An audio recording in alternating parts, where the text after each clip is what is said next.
What is poppin', Trades and Grades family? We are back again with another episode of the podcast.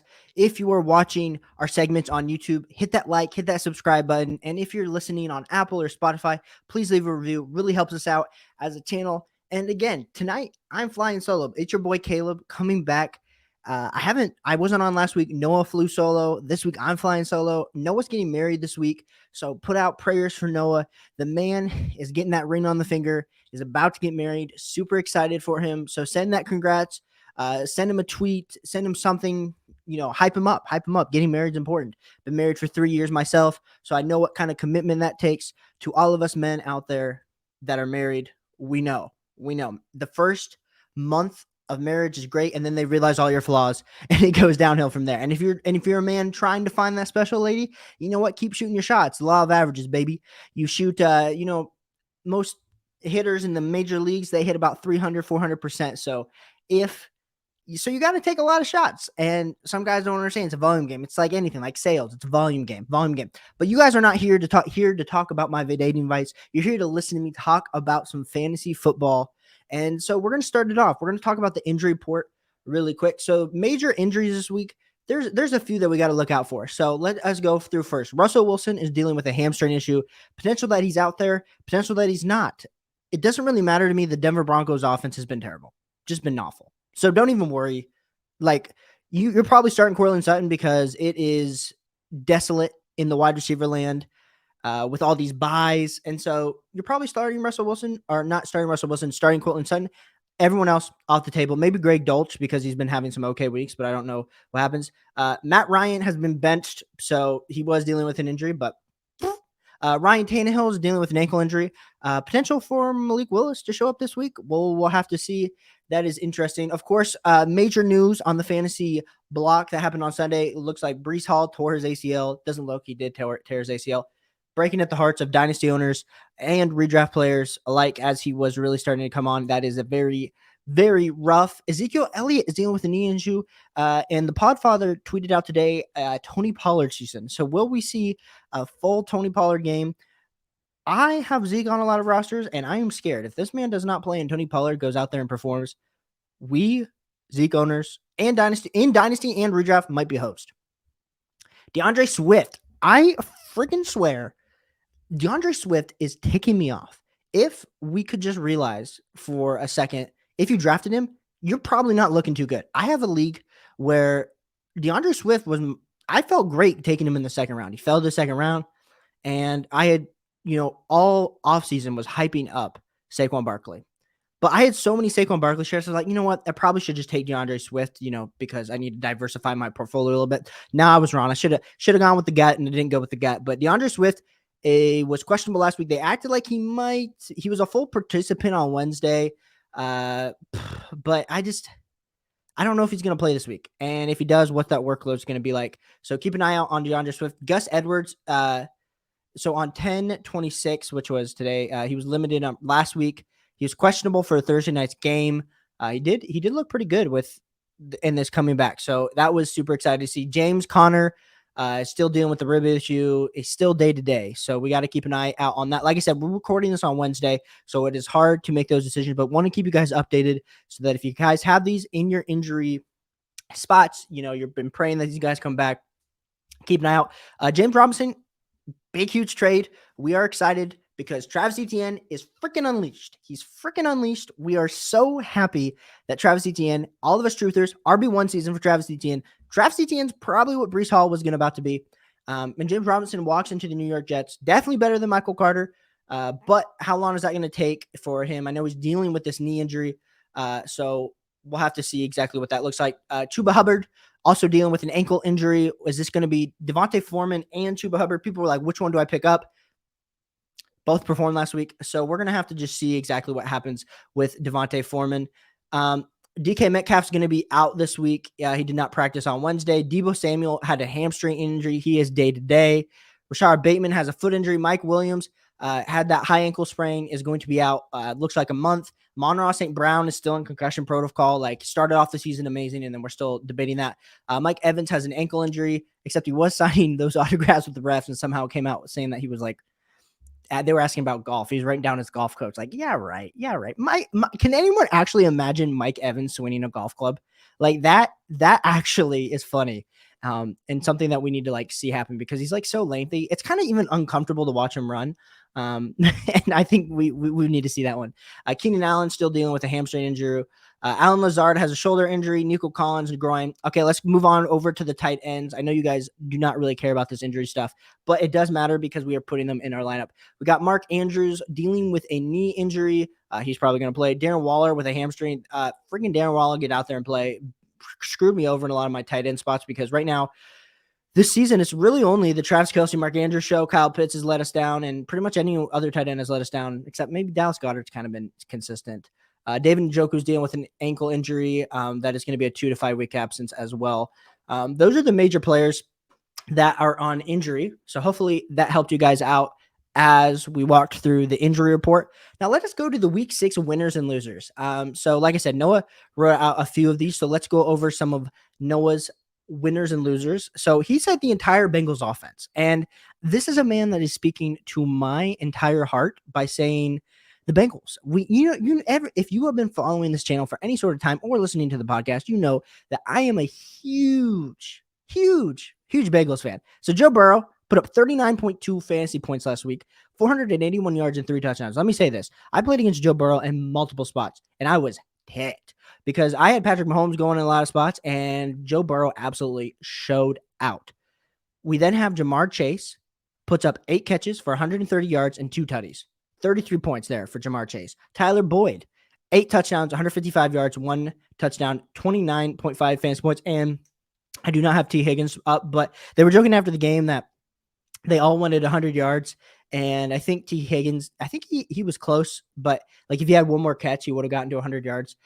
So they were all making fun of him for that. But amazing game for the Bengals. I think a lot of people have been saying, oh, you should, T. Higgins is starting to be the wide receiver one in that offense. Nah, it's still Jamar Chase. Everyone knew that. But things to consider. Kenneth Walker season, baby. To all of us who are judging what's going to happen with, Kenneth Walker. He's coming in. He's going to be the backup to Rashard Penny. Just freaking shut up. We as analysts got freaking bent over, and Kenneth Walker is proving that he was drafted in the second round for great reasons. 168 when 2 tutties. 28.8 points. Good for Kenneth Walker. Another valuable member. Josh Jacobs. Who would have thought that Josh Jacobs is putting this up? Who knew that Josh Jacobs was going to put up crazy numbers? 143 for 3 touchdowns, 36.5 fantasy points, 3 receptions, 18 yards. And then honorable mention, of course, he put Travis Etienne, 114 yards, 1 touchdown, 18.9 fantasy points. Travis Etienne season, baby. Travis Etienne season. Now, we cannot talk about winners without talking about a few losers, Let us go through. Breece Hall, loser, tears his ACL. Mike Williams owners, dealing with this high ankle sprain. You drafted Mike Williams as your wide receiver 2. If you did a heavy RB, maybe he's your wide receiver 1. And he's been so up and down. We've been riding the roller coaster. We've been absolutely riding the roller coaster. 20 points, 3 points, 20 points, 3 points. Like, it just feels 6 points. Like, you do not know what you're getting with Mike Williams on a week-to-week basis. And that is something that has hurt. But the injury hurts even more because now we can't put him in the lineup and expect a boom. Atlanta passing game, another loser. Pitts, 3.9 fantasy points. Mother trucker. Freaking Kyle Pitts. We wanted Kyle Pitts to emerge. He had started to. We caught that touchdown. We were like, yes, Kyle Pitts is back, baby. But he's not. And Drake London had 1.9 fantasy points. My thing is this. If you're drafting these pass catchers in the first round, why are we not throwing them? Arthur Smith, get on the phone right now. You're screwing over the fantasy football community and you're screwing over your job because guess what? Next year, Atlanta's going to be drafting a quarterback. And let me tell you this, another thing. Arthur Smith ain't going to be the coach. And that's super exciting for us in Dynasty. But for us in redraft, this is sucking. This is absolutely sucking. The Jets passing game. I'm so glad that Noah wrote this out. Like I said, I'm following Noah's script right now. And these are everything that I would say too. Just passing game. Garrett Wilson had started to emerge. You saw it. It was like the Calvin Ridley emergence, except Calvin Ridley broke out super late into his career. Garrett Wilson, it was the rookie. We're like, man, juicy. You could just see like Stephon Diggs type vibes with the way he was running routes. I'm an Ohio State fan, so I was like, I saw this coming. Garrett Wilson had 6.4 fantasy points. 6.4. He's your first round pick that you drafted in the top 10, and you're not targeting him. Okay. Let me get off my high horse. No, but then we go again. Elijah freaking Moore. But is demanding a trade because you will not target your young budding wide receiver. Like, you're in games where you need to throw the ball and you're not throwing it to Elijah Moore. Okay, cool. Like, we're winning. The Jets are winning. Like, I hear so many Jets fans like, we're winning. Why is Elijah Moore like, what is he doing? Like, I don't care. I do not care. Elijah Moore, he needs to be with a good quarterback. That's honest. Like that. And Zach Wilson is clearly not that. Zach Wilson is a MILF hunter. He is not an NFL quarterback. And the Jets, they drafted first round pick. So you know what? They're going to give him another year. It's the same exact thing with Bailey Zappi versus Mac Jones. If you watch the games, you watch it, you're like, man, Bailey Zappi is that guy.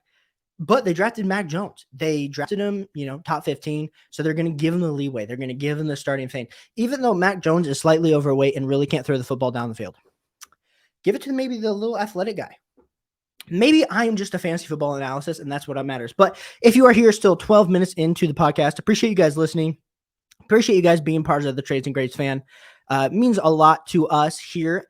And so let's go into our next portion. We are doing our week 7 sits and starts. So Noah put two down, and I got a few for you.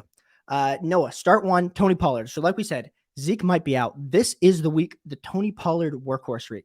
So let's just assume that Zeke's out. Tony Pollard, full go. We are expecting 15 to 25 fantasy points, and yeah, that's what we're expecting from Tony Pollard. Noah had a sit. He had Christian Kirk. Now, Christian Kirk's been all over the board. Signs the huge extension with Jacksonville, and I'll be honest, I was not on him. I was kind of off him. I was like, you know what? It's not looking too good for Christian Kirk, Trevor Lawrence. Like, what's that going to be?